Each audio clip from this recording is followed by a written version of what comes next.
बच्चों, एक बार मैं आपका मयंक सर आप सभी से मिलने के लिए आ गया हूँ।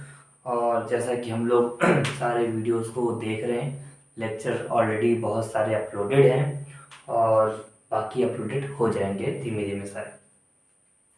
तो आज बेटा हम बात करेंगे क्लास नाइन्थ के बच्चों के लिए। नाइन्थ के बच्चों के लिए पहला चैप्टर हम बात करने जा रहे हैं जिसका नाम है मोशन। ठीक है, तो आज हम बात करने जा रहे हैं मोशन के बारे में। चैप्टर का नाम ही आपका है मोशन। ठीक है, व्हाट इज मोशन? ये मोशन क्या होता है? बहुत बेसिक बेसिक चीज़ों को आज हम लोग जानेंगे, जिसमें हम समझेंगे क्या चीज़ें होती हैं क्या चीज़ें नहीं होती। ठीक है, इनके बारे में जानने का प्रयास करेंगे। What is motion? ये मोशन क्या होता है? अगर मैं तुमसे पूछूं कि क्या तुम मोशन में हो या नहीं, यानी तुम मूवमेंट में हो कि नहीं, तो इसका जवाब देना तुरंत पॉसिबल नहीं है। क्योंकि मोशन में ऑब्जेक्ट तभी होता है जब हम किसी न किसी के रिस्पेक्ट में बात कर रहे हैं। तो होता क्या है, अगर मुझसे पूछा जाए कि व्हाट इज मोशन, तो मोशन की एग्जैक्टली डेफिनेशन होगी when an object change its position with respect to time. यानी समय के अनुसार अगर कोई ऑब्जेक्ट अपनी पोजीशन को चेंज कर रहा है, तो ऐसी कंडीशन को हम मोशन कहते हैं। यानी अगर हम लिखने पे आ जाएं तो क्या लिखेंगे, देखिए ध्यान से। यानी ये देखिए, अगर मैं बात करता हूं मोशन की,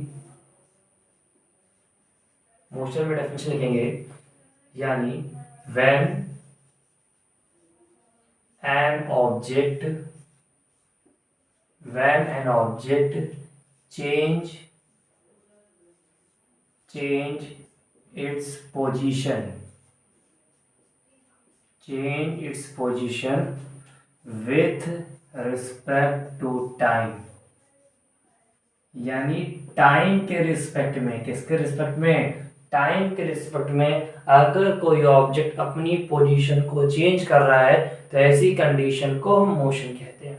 यानी कुछ एग्जांपल के सहायता से हम लोग समझेंगे। समझिए मैं क्या समझना चाहता हूँ कि मान लो दो दोस्त हैं, राम और श्याम ना। दो दोस्त हैं, दोनों ट्रेन में बैठे हुए हैं। अब दोनों ट्रेन में बैठे हुए हैं, ट्रेन चल रही है। अब राम की नज़र में श्याम जो है वो रेस्ट पे है, और श्याम की नज़र में राम भी कैसा है, रेस्ट पे। तो दोनों ट्रेन के अंदर बैठे हुए हैं, ट्रेन चल रही, बात अलग है।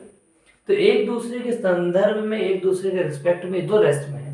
लेकिन इनका कोई तीसरा दोस्त ट्रेन के बाहर है, और वो उससे पूछा जाए उसके रिस्पेक्ट में ये लोग कैसे हैं, ये लोग मोशन में, क्योंकि ट्रेन तो चल रही है। और अगर ट्रेन चल रही तो वो लोग भी क्या कर रहे हैं, चल ही रहे हैं। देखिए मोशन की कंडीशन यही है कि when an object change its position with respect to time, this condition, this phenomena is known as motion. अब ये मोशन कई प्रकार के होते हैं, ध्यान रखना मैं क्लास 9 के हिसाब से बात कर रहा हूँ, तो मोशन के नाम देना जरूरी है। हाउ मेनी, बहुत सारे मोशन होते हैं, कुछ के नाम लिखते हैं। सबसे पहले मैं बात करने जा रहा हूँ, हम बात करने जा रहे हैं लीनियर मोशन की। यानी हम लीनियर मोशन के बारे में बात करेंगे। ये सर्कुलर मोशन हो गया, सर्कुलर मोशन होता है। ठीक है, उसके बाद वाइब्रेटरी,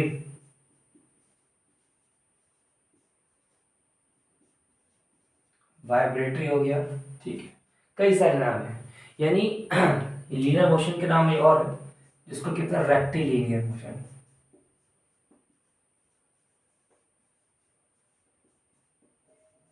देखिए लीनियर मोशन क्या होता है, रेक्टिलिनियर मोशन क्या होता है। यानी लीनियर मोशन के बारे में बात करें कि बहुत सिंपल, एक प्लेन में चल रहा हूं मैं, सिंपल सीधी लाइन में। यानी अगर मैं यहाँ पे खड़ा हूँ, ठीक है, यहाँ पे खड़ा हूँ, यहाँ से इस पॉइंट बी पर आया, ठीक है, वापस मैं बी पॉइंट से ए पर जा रहा हूँ। तो ये जो मोशन मेरा क्या ला रहा है, ये कैसा लीनियर मोशन है। यानी सिंपल एक प्लेन में चल रहा हूँ, एक पॉइंट से दूसरे पॉइंट तक एक स्ट्रेट लाइन में अगर मैं जा रहा हूँ, तो वो लीनियर मोशन कहलाता है। बहुत सिंपल, सबसे आसान। उसके बाद होता है सर्कुलर मोशन। सर्कुलर मोशन तुम जानते हो, नाम से पता लग रहा है, किसी सर्कल के अराउंड में घूमना। यानी कोई ऑब्जेक्ट अगर किसी सर्कल के अराउंड में घूमता है, कोई ऑब्जेक्ट एक सेंटर के अराउंड में घूमना शुरू करता है, एक सर्कुलर पाथ पे रोटेट करना शुरू करता है, ऐसी कंडीशन को हम लोग सर्कुलर मोशन के नाम से जानते हैं। जैसे मोशन ऑफ अ क्लॉक, घड़ी की सुइयों को चलना कैसा है, सर्कुलर मोशन है। पंखा चलना, फैन चलना, फैन जो चल रहा है वो भी कैसा है, सर्कुलर मोशन में। ऐसे बहुत सारी चीजें हैं। साइकिल का पहिया, बाइक का पहिया, किसी भी टायर के बारे में बात करें, वो जो रोटेट कर रहा है, वो जो मोशन में है, वो कौन सा मोशन है? वो सर्कुलर मोशन में किसी एक्सल के अराउंड है। तीसरा आता है वाइब्रेटरी मोशन। अब इसको वाइब्रेटरी मोशन कह लो या ऑसिलेटरी मोशन कह लो, है ना, इसको टू एंड फ्रो मोशन भी कह सकते हैं।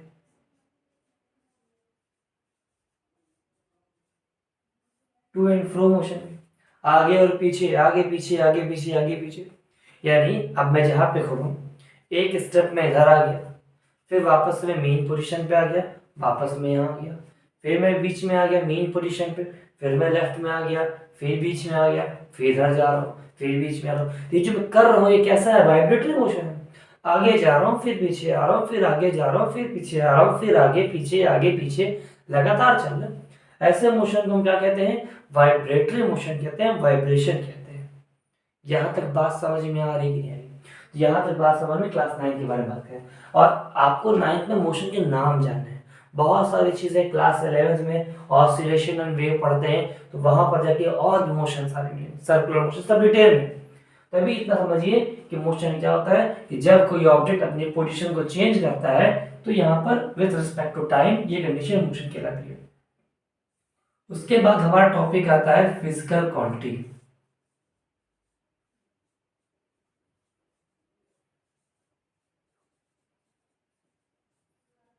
फिजिकल क्वांटिटी क्या होती है? फिजिकल क्वांटिटी देखते आइए।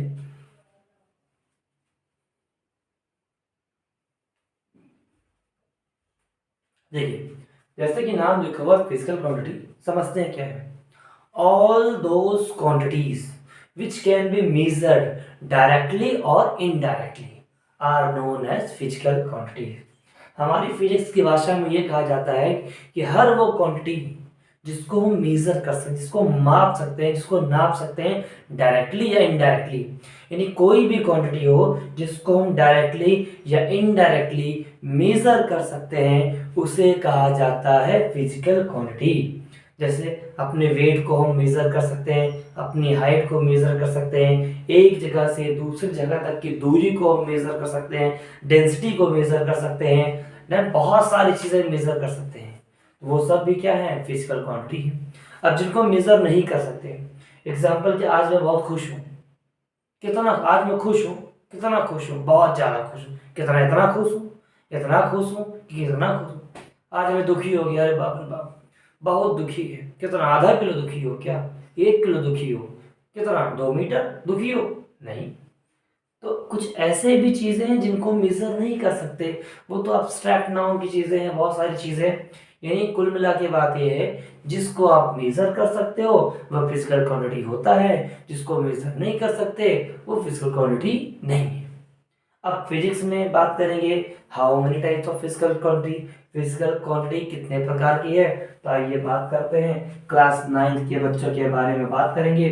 तो 9 के हिसाब से बताऊंगा, तो 9 के हिसाब से सबसे पहले पढ़ाया जाता है स्केलर क्वांटिटीज, स्केलर क्वांटिटी। दूसरा होता है मेरे लाल वेक्टर क्वांटिटीज, यानी 9th क्लास के हिसाब से आपको केवल स्केलर और वेक्टर ही पढ़ाया जाता है। लेकिन तीसरा एक और होता है जिसके बारे में जानने को आपका पूरा अधिकार है, और आप जानिए,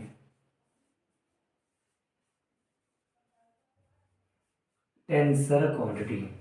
यानी फिजिकल क्वांटिटी 3 प्रकार की होती हैं, स्केलर क्वांटिटी होता है, वेक्टर क्वांटिटी होता है, और टेंसर क्वांटिटी होता है। तो मेनली जो हमारे सिलेबस में जो चैप्टर में वो यही दो है कि स्केलर क्वांटिटी क्या होती है और वेक्टर क्वांटिटी क्या होती है। समझते हैं क्या? हिंदी में कहते हैं सदिश राशियां, अदिश राशियां।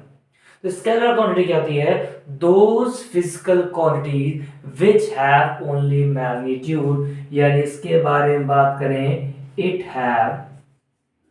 हैव ओनली क्या? Magnitude, it have only magnitude. और इसके बारे में क्या करेंगे? It have both, it have both क्या क्या? Magnitude, magnitude and direction. यानी स्केलर के बारे में बात करेंगे। स्केलर क्वांटिटीज का मतलब वो क्वांटिटी होती है जिसके अंदर सिर्फ क्या होता है, मैग्नीट्यूड होता है। मैग्नीट्यूड का मतलब कोई संख्या से है, कोई नंबर से होता है। जैसे मैंने कहा कि मान लीजिए हम प्रयागराज में रहते हैं, तो मैंने कहा कि प्रयागराज से लखनऊ तक की दूरी बताई कितनी है। तुमने कहा सर 200 किलोमीटर है, तो तुमने मुझे केवल 200 किलोमीटर एक नंबर दे दिया।